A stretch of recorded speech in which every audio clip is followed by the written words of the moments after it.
It's a new week, and here we are at the Unspoken Truth. G'day, Ed. Nice to see you, mate. Hey, you too, man. Have a nice weekend. Yeah, I had a great weekend. Got a little bit of downtime, did a little bit of work. We bumped over 200 videos and 30,000 views in the channel, so we're really starting to get a little bit of momentum and to get somewhere. So that's in no small part to you committing to this every day at 2:30 Minnesota time. And I just want to say thank you publicly, man, for helping me out and helping me stand up this channel and make it all happen. Oh, I'm loving it. No, thank you. I've got to do something when I wake up in the morning. So this is you solved that problem for me. So no, I've given meaning to your day. I've given purpose to your morning, have I? That's right. You probably added an extra year to my life because I have meaning to my life. No. But seriously, like we were talking off camera, it's nice to have someone to talk to about substantive things, and we have a similar sense of humor in this sense, which helps, So, we give the important issues their due, but we also have fun with it. So, I think that's important. That's important, that particularly for men as well. It's hard for guys to make friends. Typically men want to go and do things together. They want to go and watch a sports game or football or go and work out together or something like that. So, but I also think you need a good bunch of mates that you can sit down and have a good chat with as well. And it's funny, we do that anyway. We just happen to press the record button and turn this into something. So it's really cool. So I'm excited for the next 100 videos and the next 30,000 views and see where it all goes. And it's a brute force attack on YouTube to try and build the channel. There's no real other way to do it, but I'm sure we're getting there. Ladies and gentlemen, welcome to the Unspoken Truth. I'm your host, Robert Bruss, and I'm joined by my co-host, Ed Anderson. We're live here every single day at 5:30 a.m. Sydney time. We're a little bit late today, 10 minutes late, sorry about that, and 2:30 p.m. Minnesota time. We like to talk about the unspoken truth. We talk about the mainstream media, the stories in the mainstream media. We like to pull back the curtain and give people a little peek behind there and see what's really going on. And today we've got in the spirit of the unspoken truth, I've got something that's something I've been following for probably about a decade or so of my life. And it's all about to come to a head. Aliens are real, folks, and there's proof. You're not the smartest creature in the universe. There's plenty of other creatures in the universe that are, maybe a million, maybe even 1 billion years more advanced than us. And I'm going to take you down the rabbit hole here and have a little bit of fun with you. And I'm going to show you some stuff that maybe you've never seen before, so particularly a person that you've never seen before, which will give you some context to all of this. And I'm also going to show you exactly why this matters. Is this something that you should be giving your attention to? Well, first of all, it's a fun kind of topic to talk about, and it's a fun sort of place to take your mind and to think about if we are actually not the only people in the universe. It's kind of cool. But what does it mean to us as humanity, and what does it mean to you as an individual? Does it actually affect you? Well, I think it does. And I think that the unspoken truth and the hidden messages behind it all are the reason that you should actually pay attention to this, and this is the reason why you should look closely at it. Beyond that, the second part of the show, we're going to talk about the government attacking crypto. Not only are they hiding aliens from us, but they're starting to attack crypto here in Australia. That's happened recently with Binance, which is the biggest exchange that's used here by most Australians. And all sorts of really negative things are going on here, and Ed's going to talk a little bit about that, and that's in anticipation of central bank digital currencies coming to bear. So my view is that's just a matter of time, Ed, and that's going to change things maybe for the worse, I would suggest, but you can see them preparing the ground for that happening. What do you say, mate, before we kick off the show? Have you got any opening remarks? Yeah, shout out to all of my Hey Ed WhatsApp group members. Hey guys, thanks for tuning in. If you're tuning in, if you're not tuning in, why the hell not? Come on, guys, you got to get on it. If you're watching the recording, if you're working during this time of day, no, I get it. And hello to all of my YouTube followers, because we do stream now on the Hey Ed channel. Rob figured out how to boot this over to my YouTube channel. So hello to all of my followers there. And no, this should be a really fun show. I don't know where the hell this alien segment is going, but I'm curious. So let's get to it. Let's get to it, shall we? I want to kick off with that little bit there and play with it a bit. I'm going to read you a report that came out just in the last 24 hours. And former intelligence official and whistleblower David Charles Grush provided Congress and the Intelligence Committee Inspector General with a classified information regarding covert programs that have obtained craft of non-human origin. So here's a guy that was in the military saying that we've got craft that are of non-human origin. Grush alleges that this information has been illegally withheld from Congress and claims to have faced retaliation for his disclosures. The unidentified anomalous phenomena, formerly UFOs or UAPs, are reported to be of non-human origin based on morphology, material science testing, and unique atomic and radiological signatures of the retrieved materials. Grush's investigations have revealed that the retrieval and analysis of these materials has been ongoing for decades under the direction of government, its allies, and defense contractors. So he was a intelligence official when he came out to Congress and he's said, hey, we've got these down craft, we've been studying it for a long time, we've reverse engineered the technology, and here's what we've got to say about that. So I'm just going to share my screen with you and help you join a few dots, because you hear about these things from time to time, you see some footage from time to time, but it's very hard to join the dots. So let me join all of these dots for you so it makes sense for you. So I'm just going to share my entire screen here. There. So that article that I was talking about just then comes from this. So the debrief.org. And I'll put a link to this. I forgot to put a link to this as I set up the stream. So this is the fella here. That's David there. And that's the whole article. If you want to read it there, you can have a checkers of that. So let me join the dots for you with Dr. Stephen Greer. So you would have seen this fella before. He's somebody who created the Disclosure Project, and he created the Sirius Project, which was the search for extraterrestrial life. And that happened in the early 1990s. And he's got an event coming up. So they did a disclosure in the early 2000s where he got a big panel of scientists and whistleblowers to come out and sit with him at the National Press Club. And in the process, what they actually did was disclosed exactly what was going on with extraterrestrial technology and UAPs and everything. And it didn't receive all of that much attention. In fact, at that event, the deep state jammed his transmissions and prevented the transmissions going out. So in the last couple of months, well, I guess in the last 30 years of his career doing this, he's pulled everything together. But in the last couple of months, he's put the legal framework in place so people can actually come forward and not lose their pensions and not be in breach of any NDAs that they've actually signed. So joining the dots, what he's done is he's allowed people to come forward to talk about the technology that they've found and that they've worked on, and there's going to be no ramification for them. So he's got the legal framework to actually do that. So this is, if you come over to drstephengreer.carter.com, and all of the links that I'm showing you here are already in the description. So I encourage you to pop down and have a little bit of a looky-loo at that. So this is a disclosure. It's the National Press Club event over a period of a couple of days, so June 10 and 11, and then there's a new movie being launched called The Lost Century as well. So the idea of the press conference, it's explosive new disclosure witnesses and archives unveiled over a 2-day conference, followed by the Disclosure 2.0 at the National Press Club. So I've got Stephen Greer's link in the description below, so make sure you head on over to his channel. But I've also got a couple of videos that I pulled out for you.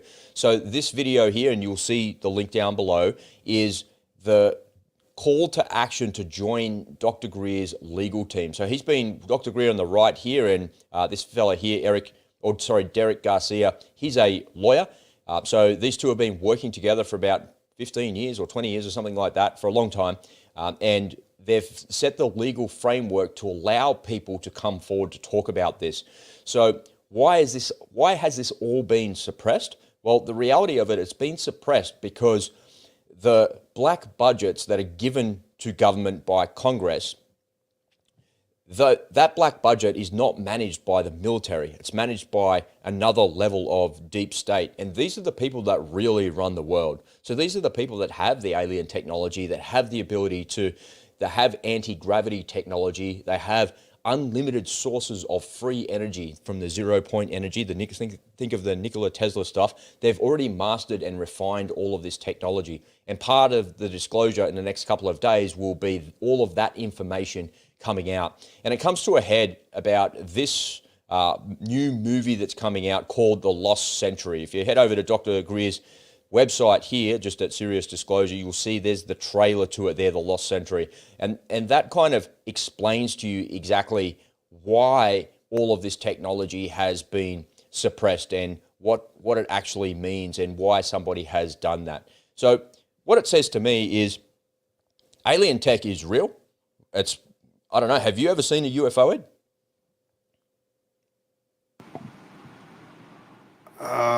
I can't tell you that. Well, I'd have to kill you. So there's a picture of one of the disclosure events that they're going to talk about in the next couple of days. That's like the artist rendition of what some people saw.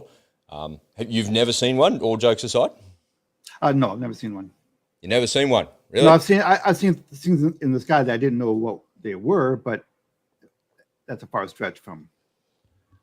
So when I was in the Persian Gulf in 1996, when I was in the Navy, we were enforcing the southern no-fly zone up against Iraq. So after the war ended in 1991, we pulled out. So they liberated Kuwait, destroyed the Iraqi army on the way out, and then we left, right? That was it. We weren't never going to invade, never going to drive tanks to Baghdad. That happened like 11 or 12 years later, whatever it was. So what had happened, as soon as we left that part of the world, all of the Kurds that were in Iraq tried to take the ground in the north and the south, because the Kurds had been a repressed minority, and they actually don't have their own country, but you know that they have that area, that part of Kurdistan in northern Syria, Syria and northern Iraq that bumps up against Turkey. And the Turks don't like them at all, right? So they see them as a real threat. Saddam didn't like them either. And after the war had ended, he sent his Air Force and all of his army helicopters down there to destroy the Kurds. And we said, no, you don't. That's why we established the Southern No-Fly Zone. If any aircraft, Iraqi or otherwise, fly south of this line on the map, we're going to shoot you down. And that's what we were doing. So we were enforcing the Southern No-Fly Zone, or the Navy was doing that at the time, and the Allied Air Force was doing that at the time. But we were also enforcing the sanctions against Iraq, because Iraq was still sanctioned. And I was on a guided missile frigate, and the draft of a frigate is quite shallow. It doesn't kind of go very, so in the Persian Gulf is pretty shallow. So we would go right up against Iraq to a place called the KAA. There's only one waterway that goes into Iraq, and we would sit there over the horizon about 10, 15 miles away with our radar outside of international waters. So we're never inside of Iraqi international waters or Iranian. And we would wait for the ships to come out of the KAA, and we would watch what they would do. And they would come out and they would turn left, and they would track along the Iranian coast inside of Iranian international waters, so you couldn't do anything. And then they would hide in all of the oil rigs that were there, and there was hundreds of oil rigs there, right? So it's really hard to see and disseminate on a radar. So you have to really watch what you're doing to make sure you're tracking them. And then at some point they would try and bust out of international waters and make a break for it, right? But we were over the horizon watching them. You could always see them. And then we would go pull them up, and we would board them and make sure they weren't doing anything wrong. And they were never doing anything wrong, by the way. The most illegal thing I think we found was a Mars bar wrapper and someone's like dashboard on a ship. In all jokes aside, there was nothing we found that was illegal. They weren't breaking any sanctions. But we were part of, there's a carrier battle group in the Mediterranean on the other side of Iraq, and there's a carrier battle group in the middle of the Persian Gulf. And there used to be U-2 spy planes that would fly above the top of Iraq. And so I'd sit down at the console and I would turn the radar all the way out to 512 miles. And we were in the data link with the carrier and the data link with the U-2. You could see all of these things, and you could see like the disposition of the entire Persian Gulf. And I can remember we were right up against the KAA, like 1 mile from international waters. We were like so close. And I remember dialing the radar all the way out and seeing an aircraft launch from the southern part, like around Bahrain, around the bottom of the UAE. I couldn't really tell because I can't tell. I can see the tracking on the radar from all of the Aegis system from the carrier battle groups. And I remember seeing an aircraft track out of there and track all the way up the Gulf, like up the channel, so to speak. And it's like 500 miles or something. How it was a long way that it came up. But it traveled that distance in, I want to say, a minute and a half. And I can remember thinking, that's not anything that we have. And thinking that, what on earth is this? So at the time, there's a lot of speculation about a program called the Aurora. And if you've ever seen Top Gun Maverick, at the start of it, he's flying in a fictitious plane called the Dark Star, a Mark 10 hypersonic aircraft. So the idea of the Aurora was something that replaced the SR-71 Blackbird, but nothing replaced the Blackbird. The Blackbird was replaced by spy satellites, right? So it's just a far more efficient way of doing something and spying on the enemy. But I swear to you that nothing in our inventory or arsenal, even today, 30 years later, could travel at that speed. And so it begs the question, like, what on earth was that technology? And okay, cool. So if that's not our technology, that's something that launched from a military base down in that part of the world, why on earth was it being tracked by, it wasn't being tracked by my radar, it was like too far away. It was being tracked by the carrier battle group. Yeah, so the Aegis warships that were down in that part of the world, the Arleigh Burkes and the Ticonderogas that were escorting the aircraft carrier, it was being picked up on their radars and transmitted across the data link into my picture that I'm seeing on my FFG. And so why is it being tracked there? Because if it was an enemy aircraft, it would be like, we would be targeting it, we'd lock it up, we'd give warning orders, we'd do all sorts of things, right?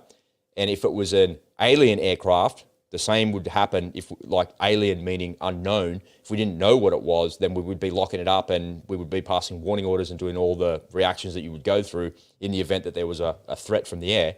But neither of those two things happened.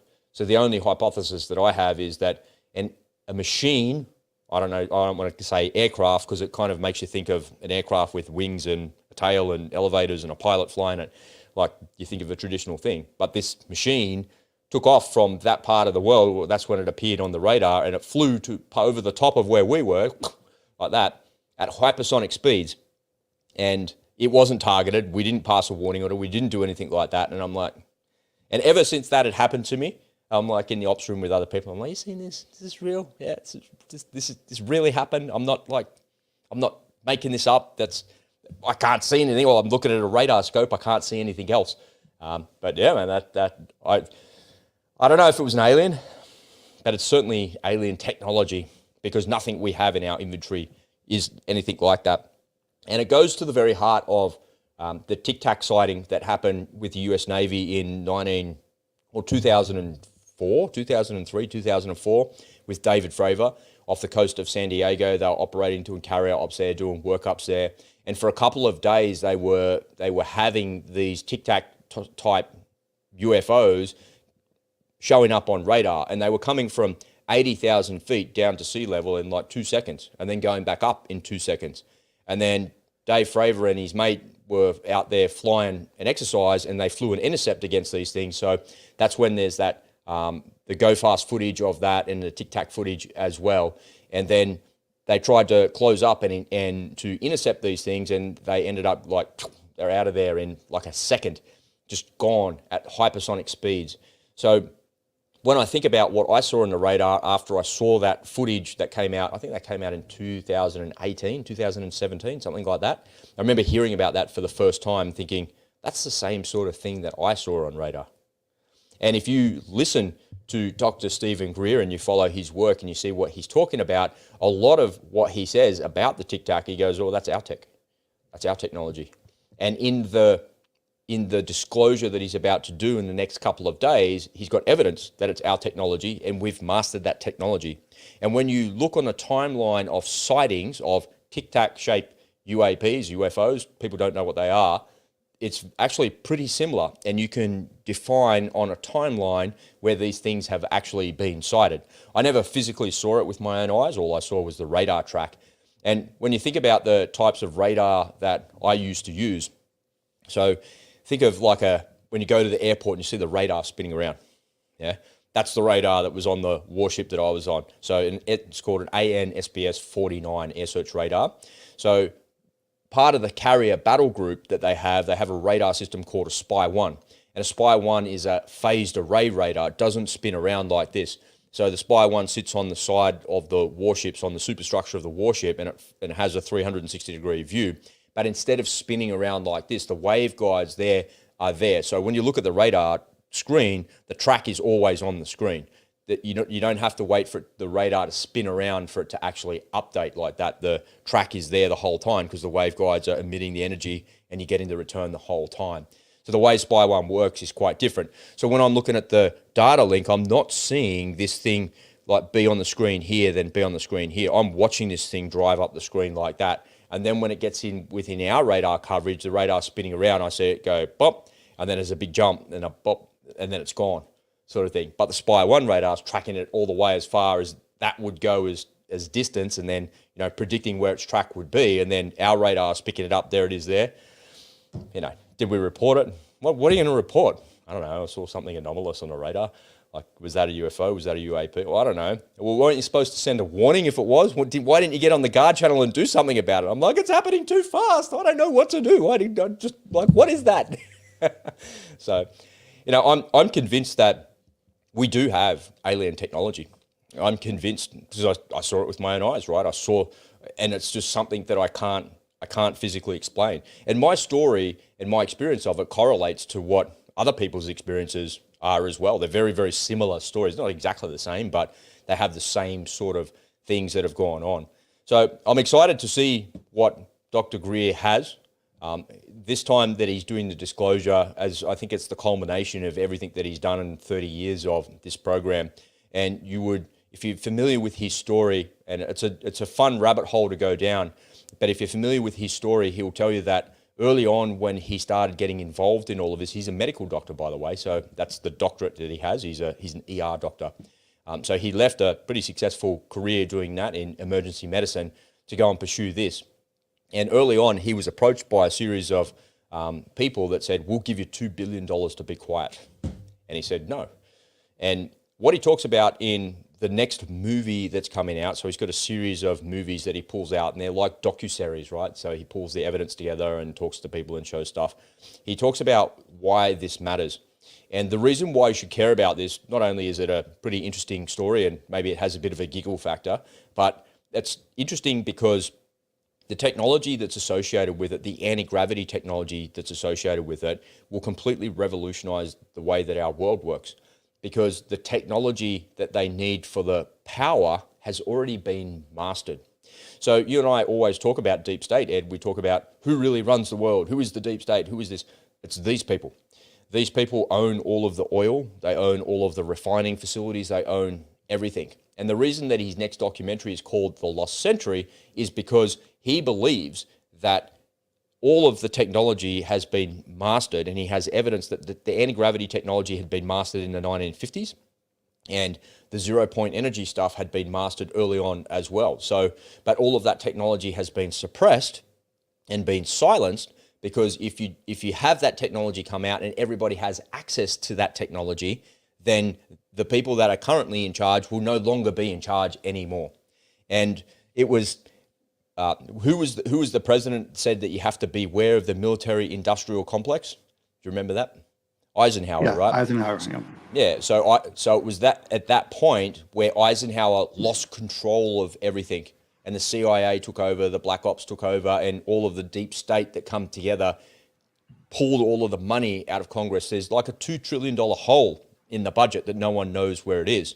And when Stephen Greer goes and talks to the people that are in charge, like the admirals and the generals and the people that are in charge of the military, they're like, we don't know anything about these projects. The president doesn't know anything about these projects. And that's because it's been completely separated from the government. They've taken all the government money and they've used that money to create the technology and to create all of the control that they have throughout the world. So when you think about WEF and Klaus Schwab and where does that all fit into this, it doesn't. It's not part of it. None of that is part of it. In my view, I think it's a completely separate thing. I think if the people that have all the alien technology had their way, they'd just stomp on that guy like a bug and they would get rid of that in no time at all. But he's a useful idiot that's in place to actually have it be a giant distraction from government. And it doesn't matter what government is in control, they own all the technology and they own all the oil. So because of all of that technology is under wraps and they have it, there's no chance that it's going to get out. So part of the disclosure that's happening in the next couple of days is that Stephen Greer knows where all of the bases are, and he's got the legal framework to say to the investigators, here's the legal framework for you to go on those bases. And anybody that's worked for any of these programs, like that fellow I was talking to you about at the start of this little report here, they have amnesty to come forward. Because what's happened is they've signed a document, meaning their employment documents and their non-disclosure agreements. They've signed those documents not knowing that the programs that they're operating are actually illegal. Because the programs they're operating have been created with black money and without the government's consent. And if you're going to do something like that, you need to be within the framework of our rule of law. But they operate outside the law, so therefore the contracts and the things that they sign are irrelevant. So now you can come forward without fear of prosecution from the law, because the law will protect you because what you signed was actually illegal. So that's the difference that Stephen Greer has done this time. He's set the legal framework and he's got the precedent in place to actually help people to come out and to disclose this technology. And there's been, you and I have talked about this off camera a little bit, there's been a few people in the last couple of months that have come out and said there'll be some tech that's released in the next 6 months, and here we are at that 6-month time frame, that will revolutionize the world. And the reason that this matters is because if there is, in fact, a way to create unlimited energy from zero-point energy, Tesla style, then that changes everything. If anti-gravity technology is real and it has been mastered, it changes everything. Well, how does that change everything? Well, the thing that changes the world is unlimited free energy, because energy is what pulls countries out of poverty. And that's the hypocrisy of the stupid green movement that's out there, is that they want to destroy our economies that got to where they are based off fossil fuels and transfer to green energy, but they won't allow other poorer nations to get to where we are using fossil fuels. They demand that they use green energy to get there. But green energy will never get there. That's the stupidity of that whole argument. So just put all of that garbage aside for a second. Imagine if there was unlimited free energy and all of the patents were released and entrepreneurs can go and build stuff and create stuff because they have access to the technology and to make it happen. And you know, we're on the precipice of this. And I said to you earlier that I'm trying to get ahead of this story and talk about these things, because it's been, you know, a decade of my life, and plus that small little experience I had for a couple of, maybe for half an hour in the scheme of my life, that really kind of made me think that, yeah, I think this stuff could be real. I think there's a possibility it could be real, and we've mastered the technology. So I didn't see a UFO, remember. I saw something that we have that was traveling at hypersonic speeds like that. Now, the only thing that I could think of that would travel at hypersonic speeds, you know, and I'll close it out with this, that would travel at those sorts of speeds at the time was a space shuttle. And you would remember, you know, I was like addicted to that thing. And when the space shuttle came onto the internet, I remember just being glued to that because I was so fascinated with that as a child. And I remember the space shuttle used to come do a re-entry at Mach 25 at ballistic speeds, right? So same as an ICBM coming back into the atmosphere. And it would rejoin planet Earth over Japan. And the thing that would fascinate the hell out of me is that the pilots were like flying this thing. They're flying the glider, right? They're coming in. They'd enter the Earth's atmosphere over Japan, and literally within 25 minutes, they'd be in Florida, landed. And that's the only thing that you can think of at hypersonic speeds. I remember when I first learnt to fly, you have this thing called a whiz wheel, and it tells you about speed, time, distance, and calculations. You have it in your pocket when you're flying, right? So if you're like off track a little bit, or you're going somewhere, like you can pull the thing out and you can calculate it. And when you get good at aviation mathematics, you can do all of that stuff in your head. But the whiz wheel helps you, right? There's a series of reasons that you actually use it. And I remember sitting at the beach one day, and it was a crystal clear winter's day. And when you read a book about aviation, you think, how far is the horizon? Well, it's like 10 to 20 miles that way in front of you, and 10 to 20 miles that way and that way. And on a crystal clear day, can I see 20 miles down there? And I look down there and I think, yeah, I can see the headland at Wollongong. I can't really see much further that way because the kind of hills are blocking me, but I can see 20 miles that way. So I assume I've got 20 miles visibility that way, and that way. So when I look at the horizon, I see 40 miles across from left to right as I'm looking at it. And I remember sitting there trying to do a calculation at Mach 25. So if I was sitting here and the space shuttle flew in front of me, how fast would it take? And I'm like trying to do the math in my head. I remember like writing the numbers in the sand, trying to figure it out. And I look at the horizon. This is what it would look like. And that's essentially what I saw on my radar. So something traveling at those speeds is, if the space shuttle flew in front of you like that, across the horizon that you could see, you would see it for literally for a period of 2 seconds. It would just be like a streak in the sky that you'd see it go, you'd be like, what was that? That was a space shuttle on re-entry. That's what it looks like at Mark 25. It's like, wow, man, that's like kind of cool. And if you think of, if we have mastered that technology, if we do have that, and I can be there with you in Minnesota for dinner after I finish recording this podcast, wouldn't that be a revolution in the world? Yeah. Is that something worth paying attention to? It is, and if for no other reason, it's entertaining. You know, I've seen Dr. Greer in several interviews, and I know I remember in one of his interviews on that Sean Ryan show, you know, that ex-BBC guy, and he was talking. He talked extensively about how he wouldn't be at all surprised if he were assassinated. He's kind of prepared for it. He said, because I'm kind of surprised that he hasn't been, you know, by now, because, you know, hey, $2 billion if you just don't say anything. Okay, those people, you know, those are serious people. Well, if you stole $1 trillion from the government, you know, what's $2 billion? Yeah, I mean, you know, I'm curious. I think it'd be interesting. I'm going to be skeptical until we have something actually concrete. I mean, we have a whole lot of circumstantial evidence, right? I mean, the number of pilots who have reported sightings for decades is legendary, right?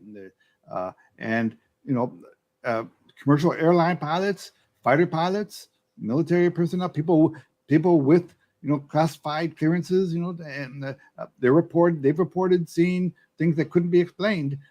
So that kind of thing is not new. That's been going on for an awful long time. So, but we've never gotten a clear answer. So let me just say something about aviation there, as you say. So I'm a pilot as well, right? People know that about me, right? And so I remember early on in learning to fly. So one of the things that you learn about when you learn to fly a plane is about aircraft closing with you on converging headings. So I'm looking out the front window of my little Cessna bug smasher and I'm flying along, fat, dumb and happy, everything's going okay. And in my periphery, I see an aircraft tracking like this in my windscreen. And so the visual cues that you see of, like, if this aircraft continues to track into your eye line, you're probably going to run into it. And I remember thinking, what a load of shit.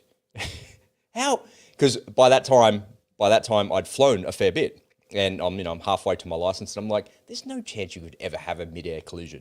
Hang on, let me go home and check. And I remember Googling and looking for those things. I learned to fly in the year 2000, right? So early days of the internet, and hearing about mid-air collisions. And no, actually, it's actually something that happens all the time. It's a phenomenon that happens all the time.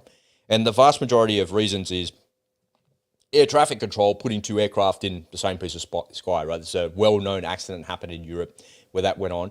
And there's a series of accidents that have happened where a low-wing aeroplane lands on top of a high-wing aeroplane. So they're on approach together, and neither of them can see each other because I can't see because the wing's there. I can't see because the wing's there. And they literally land at exactly the same time on top of each other at a non-controlled airport. And you're like, surely that only happened once.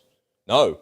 If you Google that, you'll see that that's happened like a dozen times or so. And you're like, how can that happen? Like, what are the chances of that happening? And I'm like, I remember thinking to myself, I'm never, ever, ever going to have a mid-air collision. That is not something that I ever have to worry about, because the rules of the road, if you like, are see and avoid. Looking out the window, you're making sure that you're listening to the radio and people are doing the right thing, that my situational awareness is good enough that can never happen. But you suffer from a thing called empty field myopia. When there's just a blue sky and there's nothing else to see in front of you, there's no clouds or anything like that, it's just blue sky. What happens is your eyes focus that it lands about 2 or 3 meters just in front of you. So you can't actually see the aircraft converging with you from the left or right. You can't see it. And the way to stop empty field myopia is for you to look around, to look into the cockpit, look at your instruments, look up, look out. You've got to scan. But when you're sitting there for hours at a time, it's like you can't keep doing this. You just end up sitting there like this. And you would have seen footage of like airline pilots and they get up, turn the autopilot on, get their pillow out, and they're like, they go to sleep, right? Literally, they go to sleep because there's nothing to do. And you can't see anything out there anyway because they're flying in the middle of the night across the ocean somewhere. Now, I remember thinking there's no chance I'm ever going to have a mid-air collision. And one particular time, here I am at the reporting point to get back into Bankstown Airport, a place called 2RN. Now, I give my radio call, Bankstown Tower, Alpha Bravo Charlie, 2RM, 1,500 feet inbound with Alpha. And as I'm doing that, there's a helicopter coming at me at exactly the same altitude, using that as the point to track outbound. And the rules of the road is if you're going to have something, turn right, both of you turn right. And we both went, yeah. And I swear to you, man, my left wing must have been like a meter away from his rotor disc. I nearly had a mid-air collision. And I was like, on a clear winter's day, how did that nearly happen? Couple of years later, maybe about 5 years ago, same thing, flying along. What's that? And the closure rate is like this. And I was like, shit, get out of the way like that. He's like tracking straight at me. And this is like off the coast of Manly around here. And then again, same year, like 3 or 4 years ago, down near Wollongong, same thing. How there's hardly any planes in Australia. This is a big bloody country. How can I nearly have 3 mid-air collisions? So the chances of something happening are much higher than you think. And the chances of a pilot seeing a UFO are much higher than you think. So whenever I hear these stories about pilots seeing UFOs and they say that, oh yeah, we saw this, I hear those stories and I go, I have to believe it because there was no chance I was going to have a mid-air collision. And it's happened to me 3 times, for heaven's sake. Like, how can that be? How can that be? Okay, well, the question I have is, and I'm curious to see what Dr. Greers comes up with, because I've got to wonder. Look, we've had the Skunk Works who built the B-2 bomber in secrecy. No one knew about it until it was revealed, right? The Skunk Works also built the U-2 spy plane, right? They built a number of cutting-edge technology that no one knew existed, but yet some smart guys who built it in secret. So I'm wondering how much of this technology is just from just a secretive outfit of brilliant people who developed technology that they just haven't shared, and how much of it is actual alien technology. You know well, that's the thing, right? That's the whole point is it's both. Both of it is alien tech, and it's tech that we've produced as well. So that's the really interesting part about that. I've got a picture here I want to show you, and I think this kind of tells that actual story. So we see, I'm struggling with doing 2 things at once, talking and saving an image all at the same time.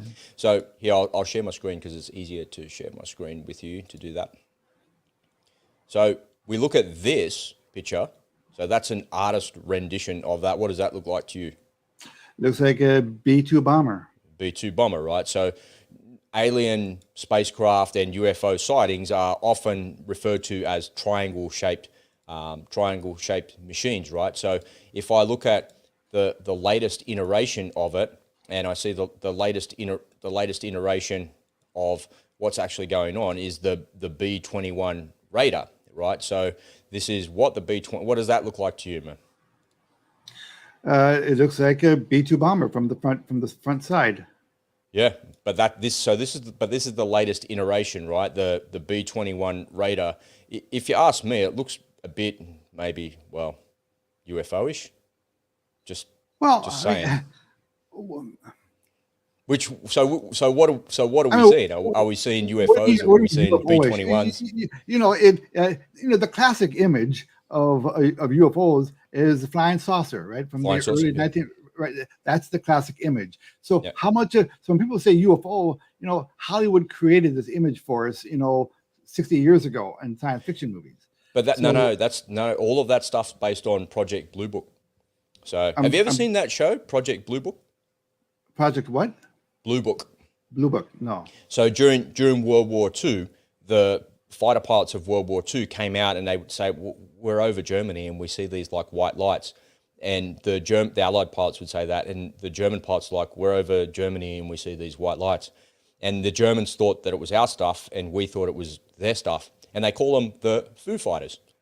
Yeah, so the Foo Fighters, no one knew what they were. They outperformed, they were faster, they outmaneuvered everything, right? So better than anything we had back in the day. And after the end of World War II, they created a program called Project Blue Book, which was created to investigate all of the UFO sightings back in the day. So all of the flying saucer type discs, all of the flying saucer type stuff, that's, the giggle factor in there, that comes from Blue Book. But we now know that the vast majority of things are not flying saucers. They actually look a little bit like stingrays when you look at them from the bottom, because they don't fly in a straight line like an aeroplane does. They look like they're hovering like that, but they actually turn like this and they fly like this, because that's the way the anti-gravity tech works. And if anything is a disc-shaped thing, you'll see it flying that way. You won't see it flying this way, and there's plenty of footage about that. So there is a standard image of what UFO aircraft looks like. They don't come. Yeah, that comes from Project Blue Book, the flying saucer thing that you were talking about. Is that what you mean? Well, I guess that's what I mean. I mean, I just know that. I mean, I just assumed that image of the flying saucer from the 1950s that was created by Hollywood. But you're telling me now that that image, they actually stole that image from Operation Blue Book. Yes. Yeah, so that's where they pull their data from, right? And then in Blue Book, you see, so there's different shapes of them, right? There's tic-tac shaped ones, there's big long cigar shaped ones, there's flying saucer ones, there's stingray shaped ones, and there's triangle ones as well. But when you look at the triangle ones, they don't look like a B2. So the B2, when you look at it from the top, or a B21 from the top, it looks like a whole triangle. The triangle ones that reported in Blue Book and other places like this look more like boomerangs, like the other picture, the other spacecraft in this picture there. So they're more, that's how people describe them, as a boomerang shaped machine. Okay. I mean, we've had all sorts of interesting shaped aircraft invented by men. I mean, in the 60s, they created, the flying wing. Remember, it was right. So we've had many interesting shaped aircraft that men made, assuming they they invented it. So I'm still wondering why we can attribute some things to actual alien technology. Oh yeah, that's alien. That's why I'd like to see some dots connected here by Dr. Greer. Well, we're about to see it. Oh, have you ever heard the stories of the Nazi alien spacecraft? No. I'm not quite prepared to show you that now, because I've got to dig it all out. I'll find some pictures and send it to you. Okay. It's fascinating as hell, man. At the end of World War II, they said all the Nazis went to Antarctica with the alien tech, right? I don't know if you've ever heard this story. But then there's a giant US Navy operation to go down there and destroy them all. Yeah, and it's all completely under. You never heard of that? No. So we know they went down there. There's no denying that. The US Navy went down there to go and destroy them. And apparently they were attacked by the Nazi ones, and the UFOs came out, and a lot of the technology was collected down there. And a lot of the sightings and a lot of the conspiracies around alien tech is based in and around Antarctica, because it's just so far away from everybody. If Dr. Greer comes out with something that's actually what you would call concrete, that it's undeniable. If he does that, then we will have to give huge kudos to the government for doing something right over there. I mean, the government is notorious for not keeping a secret. So, if they've been it's not the government keeping the secret. The government lost the money, and they're like, we can't tell anybody about this. Okay. We don't know where it is. That's the secret they kept. Whatever that organization ends up being, they should get some kind of award. They should be recognized for that accomplishment. Incredible. That all by itself is an accomplishment. I mean, it's nefarious, but still, you got to give credit where credit is due. That's it. Because you have to assume that kind of operation is massive. You got to have, all sorts of different kinds of scientists and administrative personnel to keep track of all the dough. It's got to be a big, far-flung operation. So massive, like the scale of an operation like that is the scale of governments. Yeah. So the fact that they've been able to keep it under wraps for this long is really impressive. And that's the thing that makes it not plausible, huh? Because you think of the scale of something like that, think of like an engineering operation where they're making an aircraft or building something. Think of how many people at Northrop Grumman it took to build the B-21. It probably took like 5,000 people to build that thing. All with top secret, special compartmented, fancy security clearances and access, and be quiet, otherwise you'll be in jail for the rest of your life type thing. And the scale of what we're talking about exceeds that by a magnitude of massive amounts. Yeah, and how easy would it be for someone over 50 or 60 years to come out? Maybe they did, and they were just ignored because people thought they were crackpots. And maybe, matter of fact, that's probably what's going to end up being the case. If this all turns out to be true, they're probably going to we'll probably be able to look back and say, "Oh yeah, he said that," but nobody listened. Well, just in the last couple of days, there's been a board of NASA scientists got together and said, yeah, it's real. So the government is coming out and saying, so. Okay, so why isn't this front page news everywhere? It's about to be. And that's what I'm saying is I'm trying to get ahead of that and talk about it, because it's if you're not plugged into those places, you won't see any of it. But if you're plugged into it, you'll see it. And that now it will eventually come out and be reported as mainstream. But it's the biggest story in human history that we're not alone in the universe and we're not the dominant species. Yes, and it's I not agree. been spoken about. I agree. That would be the biggest story of human history ever. But we're not there yet. Are you open-minded enough to think that maybe it's true? Yes, just barely. I want it to be true. I want it to be true. Okay, that's an interesting philosophical question and metaphysical question, an existential question. Because I'm sure the powers that be, if they sat down and thought about it, they probably think, well, what kind of mass hysteria could this create if people came to the realization that we're not alone in the universe and we've been visited? To what extent did that story play out, right? Well, this alien technology, was it just alien ships that landed here? They're unmanned, but they were just sent here? Or did we have actual different intelligent, organic, foreign bodies end up on, it's going to open up a whole, I could see, end of day rallies and people, having, Kool-Aid parties, I could see that happening. Couldn't you? Don't you think that it could? And people like you and me, I'd be fascinated about it, and I'd be really curious, and I want to know more. But I think there are a lot. I think human consciousness has got to a point where if it was real and it was shown to be true, people would just go, okay. I don't think it would be, oh my God, God's not real, and there's some religious thing. It's like God created them too. It's as simple as that, right? So that's where religion would go to. And just because we exist in the universe doesn't mean other species don't exist in the universe. And I think human consciousness has got to that level where we're able to accept the fact that we're probably not alone in the universe. I think if you ask a normal, rational person, most people would go, I don't know, probably, but who cares? What difference does it make to me? Yeah. Well, look, personally, I'm not really that worried about there being a religious, consequence to this, that people would see it as the end of times, or they're going to start doubting God. I don't see that happening, because there's no reason why there can't be a God and have aliens. They can both be true. Okay. Or both be conspiracies.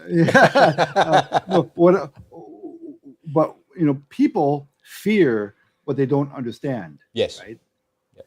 So if people thought that there is intelligent life that's visiting, has visited, and are they still amongst us? So I think, I think fear. I don't know. That's a good. I'd love to hear a philosophical discussion about the benefits of knowing whether aliens have visited us or not. What's the upside and what's the downside? I mean, what's the upside? So Rob's curiosity has been scratched. Okay, all right. So that's good to know. Good to know. It's been satiated. My curiosity. We're just ants compared to them, right? So, well, look, the upside is what Stephen Greer talks about, right?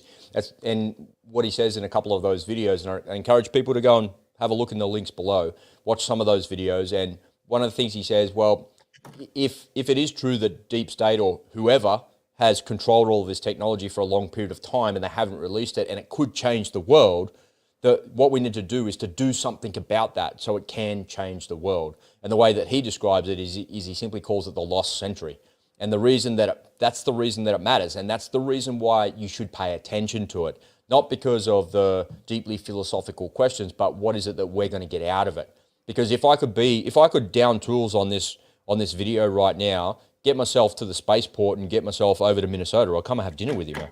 Mm-hmm. And that's the level of technology that we're talking about. And, Monday, Wednesday, Friday, I come and visit you in America, and Tuesdays and Thursdays, you come and visit me, and we do a live show like that. And it doesn't cost us anything because the technology is all free.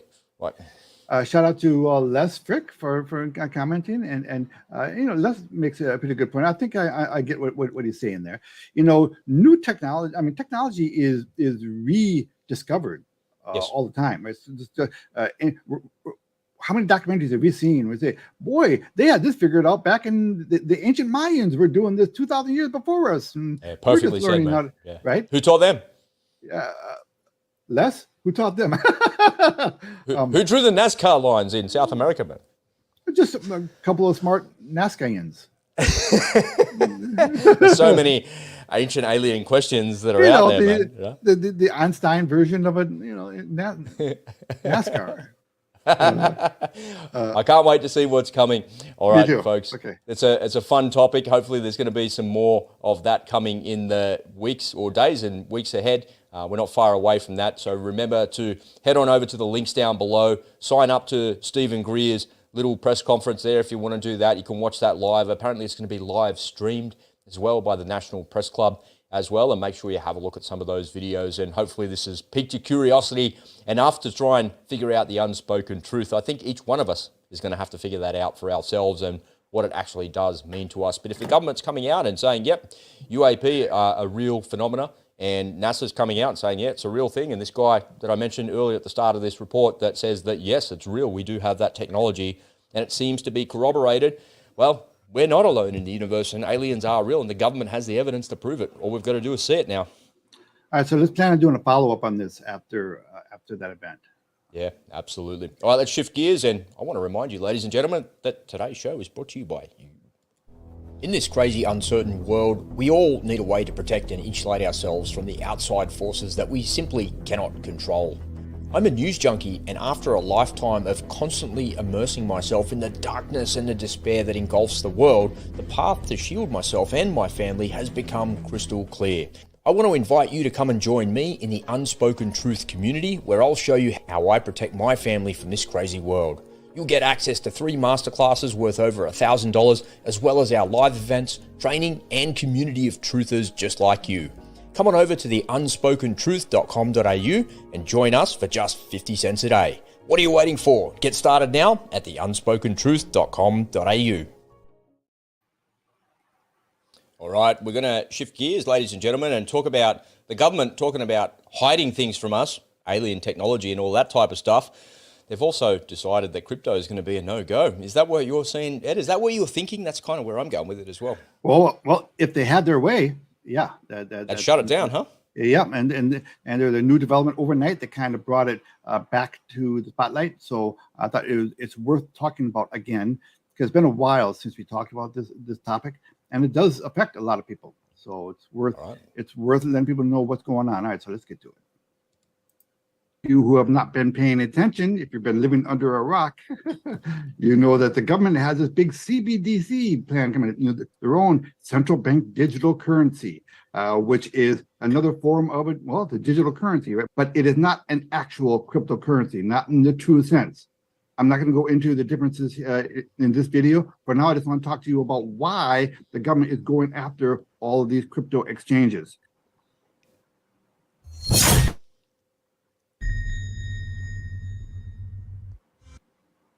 So when the government does introduce their CBDC, they don't want any competition. So they've been making a concerted effort to go after the crypto exchanges. I think they've realized that it's a little too complicated, a little too difficult to go after the cryptocurrencies themselves, Bitcoin, Ethereum, you name it.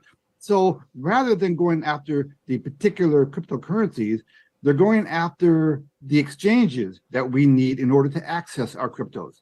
I believe they even have a name for it. I believe it's called Operation Choke Point. So they figured, no, why bother going after the currencies themselves when we can just go after the on-ramps and off-ramps? And this effort is now accelerating. The closer they get to the launch of their own CBDC, the more they're going to go after these exchanges.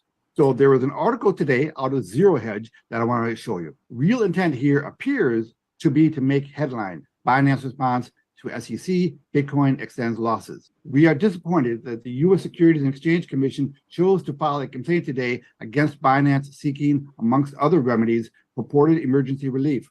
From the start, we have actively cooperated with the SEC's investigation and have worked hard to answer their questions and address their concerns. Most recently, we have engaged in extensive good faith discussions to reach a negotiated settlement to resolve the investigation. But despite our efforts, with this complaint today, the SEC abandoned that process and instead chose to act unilaterally and litigate. We are disheartened by that choice. And if we go to the actual official Binance blog, here is their statement. But let me summarize it for you. Let me get to the chase here and save you some time. Okay, first of all, I want you to know I'm not a particular fan of Binance. Listen, I think this is kind of a CCP outfit, really. They've got the Chinese ties and all the rest of it. But Binance is the largest crypto exchange in the world today. And the SEC has a history now of this kind of thing toward exchanges. They did the same thing with Coinbase. Coinbase is famous for bending over backward at the expense of their customers in order to, cozy up to the SEC. And the SEC still fined them, I forget what it was, like a couple $1 billion. And Coinbase had to, cut a check. Now, the problem with the crypto space is a lot of it is still unregulated. So all these exchanges, they're saying, please, just tell me the rules. What are the rules? And the SEC has been really slow to actually define the rules for these exchanges. Now, listen, the SEC plays a function, right? They're there to protect investors against fraudulent activities by people wanting to engage in quote, securities. But in effect, the SEC is largely a shakedown operation. They can easily get $1 billion here, $1 billion there by going to, your favorite brokerage firm, or in this case, crypto exchanges, and say, all right, pony up, I need $1 billion. And these exchanges find it cheaper to just cut a check to the SEC. This is what the SEC does. They use the force and the threat of the government backing them in order to intimidate and get their way. And now that the government has their own CBDC coming up, they don't want any competition. So the SEC right now is ramping up efforts to make life difficult for any crypto consumer. Now, I'm confident that we as crypto consumers are always going to be able to find a solution. We're always going to be able to find a workaround. When your favorite exchange goes under because of government intimidation, there's always going to be another way. So if you are a crypto consumer, you're going to have to be a little nimble on your feet. Okay, make friends with other crypto guys. Join a good blog outfit or something. Join the Hey Ed WhatsApp group. And that way you always have somebody who's going to give you a little idea. Well, go here instead. But that's the way it is in the crypto space. If you're going to be a crypto consumer, you have to be a little light on your feet and you have to be paying attention. But I just wanted to point this out to you today to kind of emphasize the idea that the government is not your friend in any case. And when it comes to crypto, the government does not like the competition to their CBDC. They do not like the idea that you have alternative ways of conducting business outside of their precious little fiat currency. The government wants you to be enslaved to their system. So if you're a freedom-loving person, you do want to know about cryptos, and you just need to stay on top of it, right? You just have to pay attention and learn some of the tricks. Okay, so this is what Bitcoin has done over the past about 12 hours when this news came out about the SEC suing Binance. Now, these news events can have short-term effects, and Bitcoin might continue its run again tomorrow, as far as I know. But the overall feeling right now in the crypto space is that the government is out to get it. So if you're sophisticated and if you want to spend some time, there are always going to be some good opportunities in there. But this space as a whole, it's out of favor by the institutional investors. So if you're going to go into the crypto space, you have to be far more discerning than you were a few years ago. Okay, so that's my little report for the day. Nice work, mate. I didn't know it was a shakedown mobster operation, but that makes sense. Oh yeah, well, it's a government agency that deals with money. So oh yeah, yeah. But the way you describe it, it's like something out of the 1960s where I have to pay you, otherwise, like we're not going to let you do business. That's exactly what it is. But it's just government sanctioned. Oh yeah, these guys are thugs. So what should you do? You're saying regarding- to be more discern. You're saying being more discerning with crypto, you get in and out. But if you're in crypto at the moment and you've got some in your wallet, off an exchange somewhere, and you need to cash it out, would you cash it out? Well, first of all, nobody should be holding on to any cryptos inside of any exchange, right? Mm-hmm. Don't hold any, because just like with a bank, it's not your money, it's not your assets. It could disappear. Past couple of years, many exchanges have gone out of business. FTX was the most recent one, okay, but there are several other ones, and anybody who had any crypto sitting on those exchanges when they went under, it's gone. It evaporated. So never keep any crypto assets on any exchange. Keep them in a hard wallet or on something like an Exodus. Keep them in wallet. Exchanges are for doing that, exchanging. Okay, wallets like Exodus, we're going to want to hold it. Now, having said that, we all know the stories as recently as 2 years ago, where someone would buy a couple $1,000s versus some little meme stock, and then they became a millionaire by the end of the summer. Those days are gone. We're not. Yeah, that's over. Yeah, those days are never coming back. Now there are going to be little opportunities here and there, but knowing which ones they are, it's impossible to know which ones are going to. You are going to hear little stories about that along the way. They're going to crop up here and there, but you're always going to learn about them after the fact.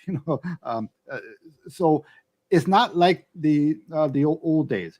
This entire space now. The word cryptocurrency is a misnomer. The only cryptocurrency in the world is actually Bitcoin, because of what the term means. Because if you have a project, you name a project, most like Ethereum, for example. Ethereum isn't actually a cryptocurrency because there is a central party that underlying that product, right? There's that guy, what's his name, that Russian guy, the guy who built it. Now, Bitcoin, there is no central guiding authority for crypto. It's out there, it's on the space.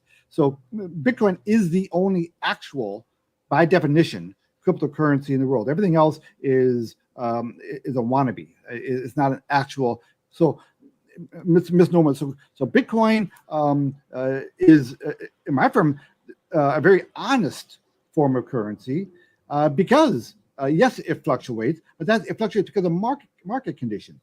It's the only real crypto, as you say. That's right. That's why it's the only real crypto. Everything else, what are there now? Like 20,000 crypto tokens and coins out there now. Almost all of them are never going to amount to anything. Almost all of them will be extinct. So I don't think, however, I think there are some projects here and there. So when I say you want to be discerning, you don't want to just buy some meme stock because you saw some guy doing a YouTube video on it and it's going to, 1000x because he says so. You got to put a little thought into it. It's not like the old days. Yeah, I think the way to be discerning about it, what you're saying is, you're not getting into crypto, you're getting into blockchain type projects. Because the concept of blockchain and the technology is here to stay. That's not going anywhere.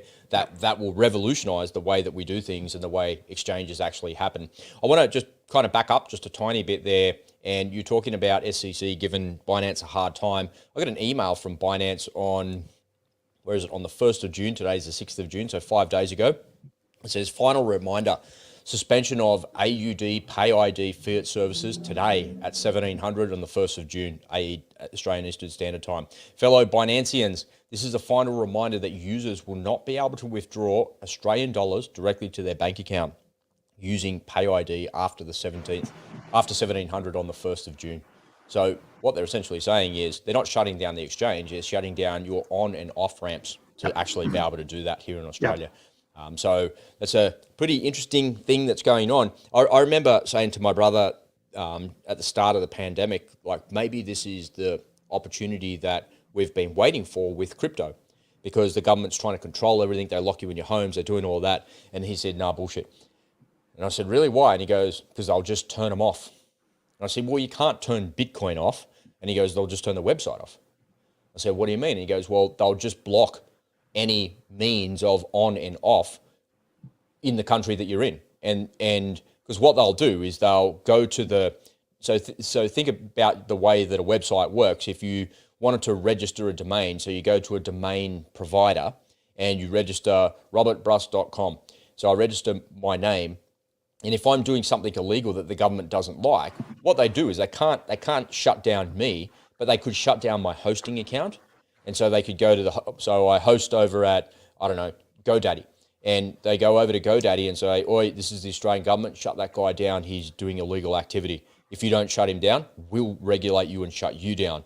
And GoDaddy just have got millions of websites and millions of hosting accounts. They're like, all right, no worries, I'll shut it down. And the next step is the actual IP address at the domain registrar.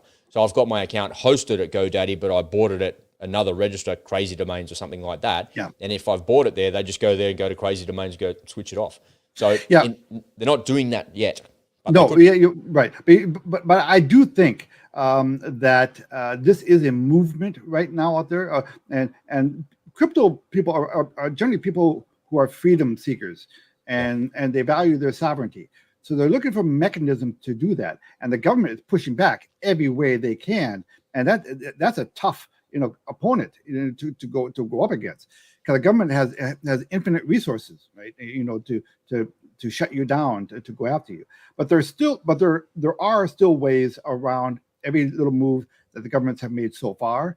And I am optimistic that there's always going to be some guy who's going to be able to figure out a way to answer whatever roadblock they put up legally.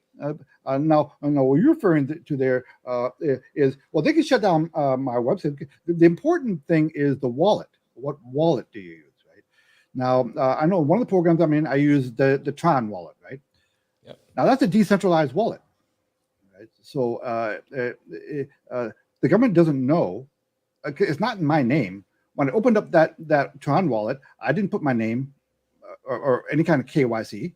I would that wallet. What do I need? I need my seed phrase, right? So if someone wanted access to my wallet, my name or address isn't going to do them any good. They need that seed phrase.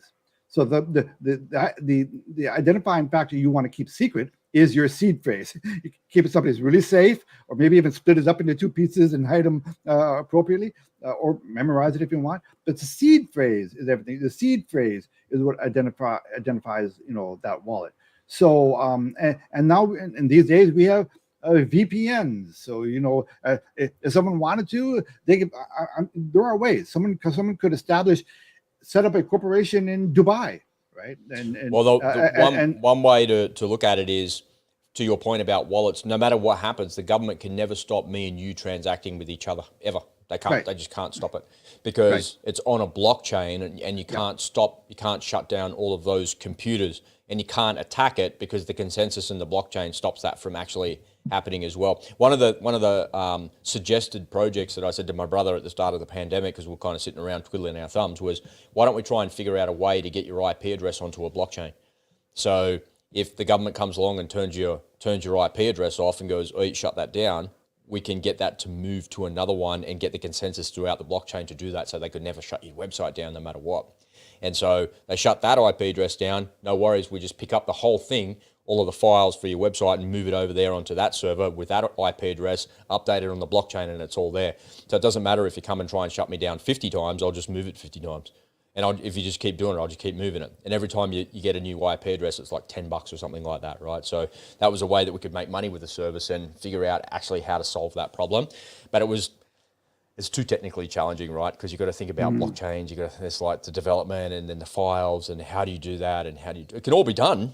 It can all be done, and you could prevent the government from shutting you down, because essentially what they're doing when they shut you off is they're killing your domain, or they're killing your IP address, but your IP address is attached to your domain.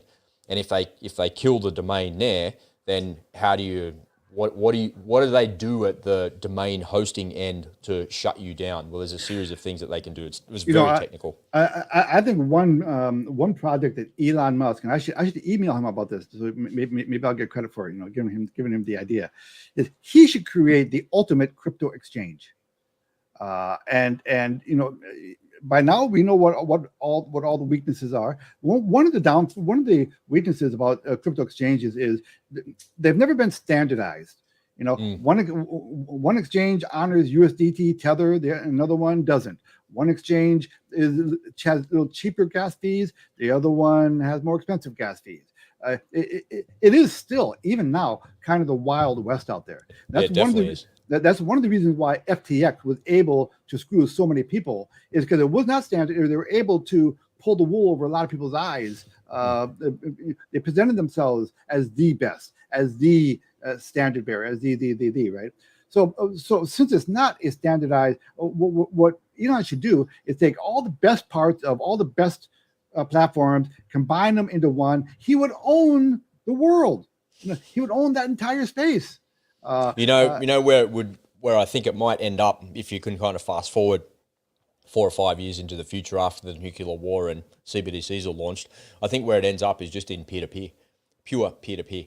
There's no more Binance or gas fees or any of that bullshit. It's peer-to-peer with Ethereum and Bitcoin, and that's it. Yeah. Well, that's all you get. In theory, why couldn't it be? Right? Well, it already is, right? Because I can just exchange with you from your wallet to my wallet right now and peer-to-peer. But if the government tries to stomp out all of the, as you say, the choke points, it's a clever name for the operation, then all of that goes away. And the only thing that we have left as crypto consumers is peer-to-peer. And in essence, that's actually what it should have been in the first place. The speculation, the idea of Bitcoin is that it's, immutable and all of the buzzwords that go around it. The idea is that it's peer-to-peer, but everybody in the crypto space just sees it as any other investment opportunity. So because it's not treated the same way as what it was intended to be, meaning, nameless, faceless, anonymous, blah, blah, blah, all of the stuff that goes with it, it's unable to actually get there until people see it for what it actually is. And because people haven't seen it for what it is, other than an opportunity for it to go up and to go down and to trade both sides of it and to do all those things, it's really no different to any other instrument that's out there. And that's why people also shy away from it. Like, why would I get involved in Bitcoin and that massive volatility when I could just buy shares or stocks or a property or gold or silver or a business, or, there's always those other options. But it doesn't fit in that category. It's not an investment. That depends on it's perspective. Yeah. I mean, when you're buying your Bitcoin, why are you buying it? Are you buying it as a trade? Are you buying it as a that's trade? what I mean, right? Yeah. And that's what I'm saying is that I believe that Bitcoin and crypto has only ever been seen as an opportunity to make money. Yeah. But the idea behind Bitcoin and crypto is that it's an alternative source. And because to your point, it's the Wild West, people just get involved in it to make money, but they're not getting involved in it to actually use it as a store of value, as a store of wealth, as a medium of exchange, and all of the things that real money is meant to be, but the currency that we have is not. So that's the reason why. And it's not until people see it for what it is that it'll actually, all of that bullshit will go away and it'll actually be what it was meant to be. Yeah. And most people still don't understand Bitcoin. They know it because, it's in the zeitgeist.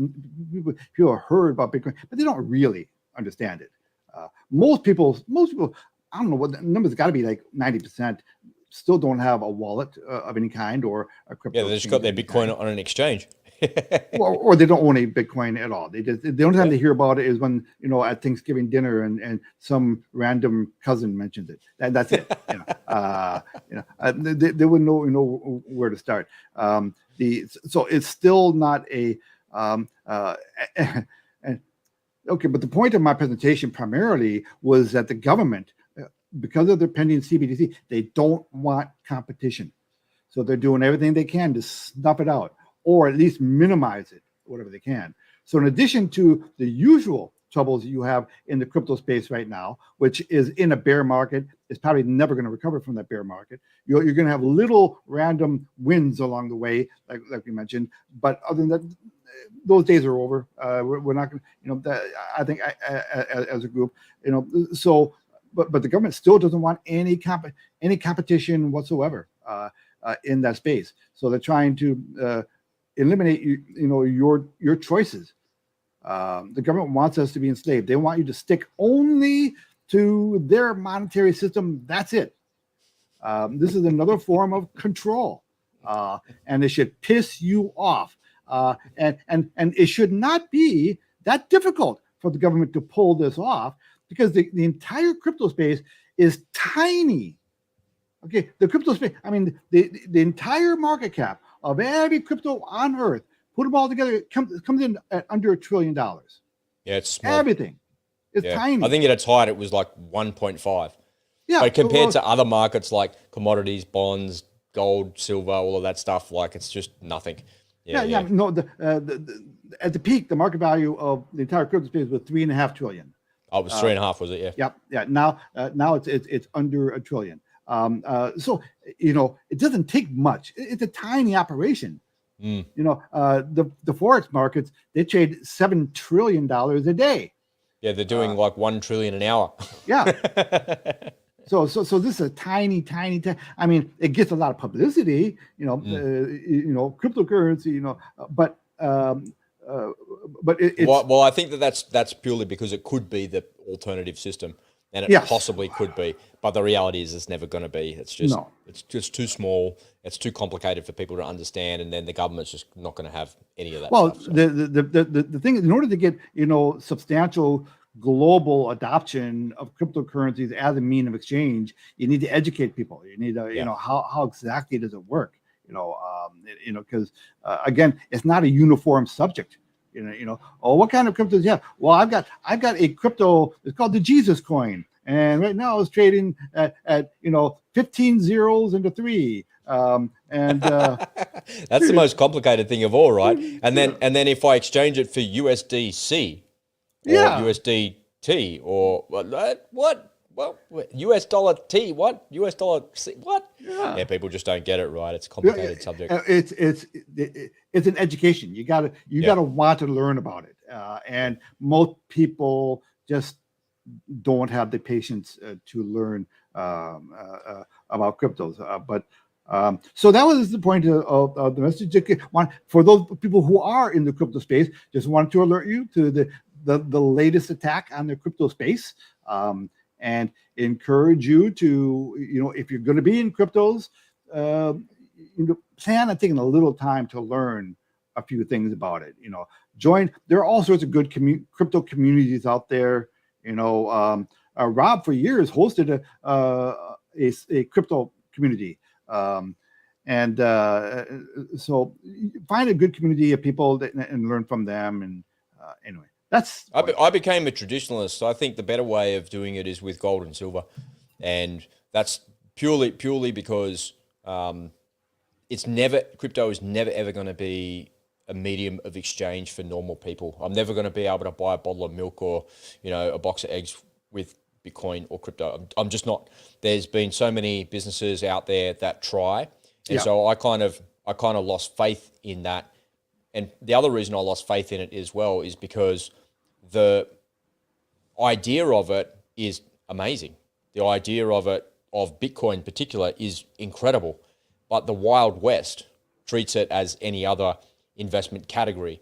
And so that's where I kind of come to that conclusion that no matter what happens, it's never going to be a medium of exchange because people treat it like any other investment class. I can't go and buy oil futures and exchange oil futures for a box of eggs and a carton of milk. It won't work.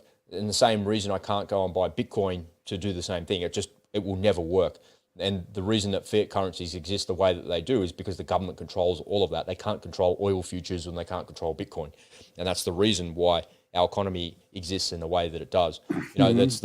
In some ways, it's the worst system of all, but it's still the least worst system of all. It could be worse. There could be other ways.